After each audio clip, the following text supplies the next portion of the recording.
बिस्मिल्लाहिर्रहमानिर्रहीम। अस्सलाम वालेकुम स्टूडेंट्स। हाँ जी, हमने पहले चैप्टर नंबर 12 में पढ़ा था इलेक्ट्रिक फ्लक्स। यहाँ पे अब हम पढ़ेंगे मैग्नेटिक फ्लक्स। बाकी सब चीज़ें इसमें सेम हैं, जस्ट हम इलेक्ट्रिक फील्ड को रिप्लेस कर देंगे मैग्नेटिक फील्ड से। इसकी फ़िज़िकल डेफिनेशन क्या है? The number of magnetic field lines passing through unit area that is held perpendicular to field lines is called magnetic flux। ये इसकी फ़िज़िकल डेफिनेशन है। मैथमेटिकल डेफिनेशन क्या है? इलेक्ट्रिक फ्लक्स की मैथमेटिकल डेफिनेशन क्या थी? The dot product of electric field intensity and vector area. तो यहाँ पे डॉट प्रोडक्ट किसकी लेंगे? मैग्नेटिक फील्ड इंटेंसिटी और वेक्टर एरिया की। The dot product of magnetic field intensity and vector area is called magnetic flux.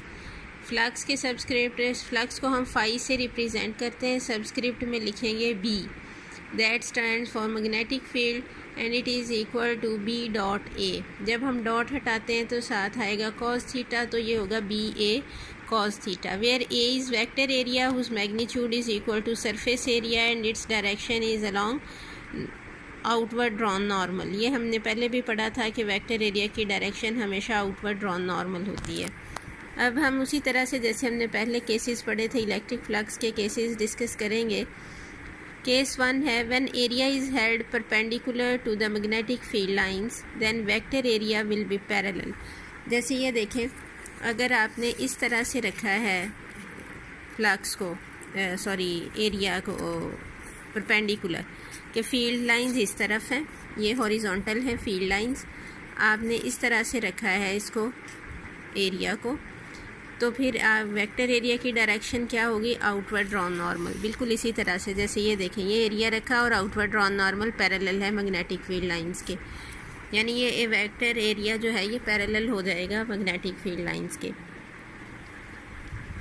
When area is held perpendicular to the magnetic field lines, then vector area will be parallel to the field lines, then magnetic flux will be maximum. Area को हमने रखा है perpendicular, लेकिन vector area जिसकी direction outward drawn normal होती है वो होगा पैरेलल।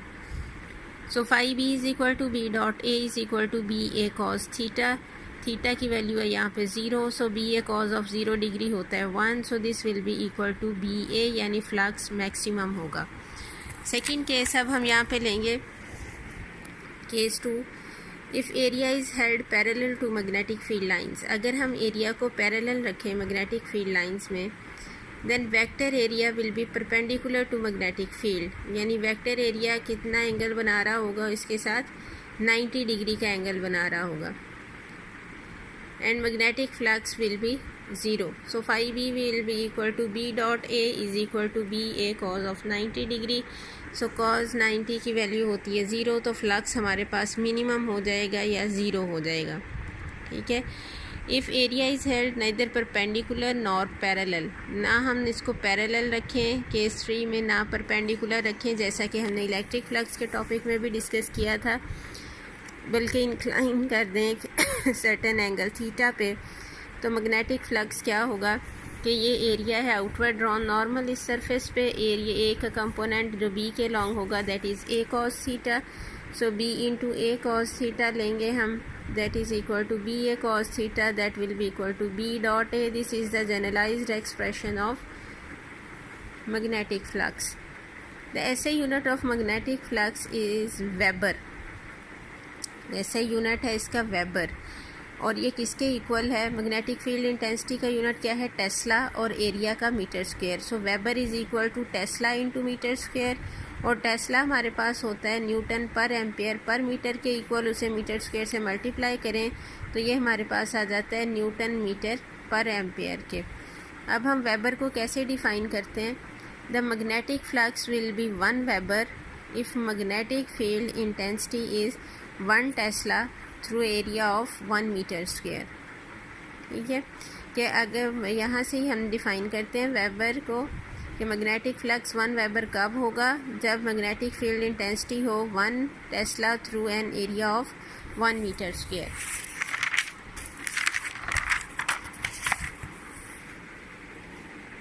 अब हम यहीं से डिफ़ाइन करेंगे मैग्नेटिक फ्लक्स डेंसिटी या मैग्नेटिक इंडक्शन को। ये शॉर्ट क्वेश्चन में आ जाती है ये definition. The magnetic flux per unit area of surface placed perpendicular to magnetic field is called magnetic flux density.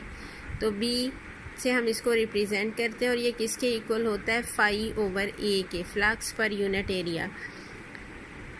तो और ऐसे unit of magnetic flux density का क्या होगा, फ्लक्स का यूनिट देखें क्या है हमारे पास, वेबर एरिया का metre square. So weber per metre square that is equal to newton per ampere per metre, या फिर ये किसके इक्वल आ जाएगा, टेस्ला के, क्योंकि वेबर किसके इक्वल है, tesla into metre square, area metre square के इक्वल है, मीटर स्क्वायर से कैंसिल हो जाएगा, तो सिर्फ क्या बचेगा हमारे पास, टेस्ला बचेगा। तो मैग्नेटिक फ्लक्स डेंसिटी का यूनिट है हमारे पास वेबर पर मीटर स्क्वायर भी है, Newton per ampere per metre भी है और टेस्ला भी है। ठीक है, ये डेफिनेशन भी शॉर्ट क्वेश्चंस में आ जाती है, यह इसे आपने अच्छे तरीके से याद रखना है। नेक्स्ट है हमारे पास एम्पियर्स लॉ। जैसे हमने चैप्टर 12 में पढ़ा था गॉसेस लॉ। गॉसेस लॉ किस लिए यूज़ होता है, it is use to find electric field intensity at a given point through a close surface. इसी तरह ये किसी क्लोज सरफेस के थ्रू मैग्नेटिक फील्ड इंटेंसिटी फाइंड करने के लिए यूज़ होता है एम्पियर्स लॉ। एम्पियर्स लॉ की स्टेटमेंट क्या है, ये शॉर्ट क्वेश्चन में भी आ जाती है और इसकी एप्लीकेशन आती है लॉन्ग क्वेश्चन में। एम्पियर्स लॉ क्या है, the magnetic field around any closed loop is equal to mu naught times total current enclosed by that loop. Magnetic flux around any magnetic field around any closed loop, यानी एक अगर हम close surface लेते हैं उसके गिर्द magnetic field किसके equal होगा, this will be equal to mu naught times total current enclosed by that loop. या फिर हम इसको इस तरह से डिफाइन करते हैं, the sum of all quantities B dot delta L into which a complete loop has been divided is equal to mu naught times total current enclosed by that loop. Sigma summation notation है, i is equal to 1 to n b dot delta L. I ये unit number of सब small pieces होंगे, small patches जिसमें हमने पूरे path को divide किया, and this will be equal to mu naught I. यहाँ पे हम इसको प्रूव करते हैं। ये हमने ले लिया एक करंट कैरिंग कंडक्टर, जिसको हमने, ये करंट कैरिंग कंडक्टर है जिसमें से करंट गुजर रहा है अपवर्ड डायरेक्शन में। इसके गिर्द ही हमने, जैसे पहले हम लेते थे गासियन सरफेस, यहाँ पे हम एक क्लोज पाथ कंसिडर करेंगे जिसे हम नाम देंगे एम्पीरियन पाथ का। ये हम एक एम्पीरियन पाथ कंसिडर कर रहे हैं जिसका रेडियस है r, और ये स्मॉल पोर्शन लिया है डेल्टा एल, और यहाँ पे मैग्नेटिक फील्ड इंटेंसिटी की डायरेक्शन क्या है, along the tangent. We consider a current carrying conductor and suppose a close path of radius r around conductor. This close path is called Amperian path. We divide the Amperian path into small parts of length delta L, let b be the value of flux density that is along tangent in the figure. If theta is the angle between b and delta L, then b dot delta L will be equal to b delta L cos theta, where b cos theta is the component of b in the direction of delta L.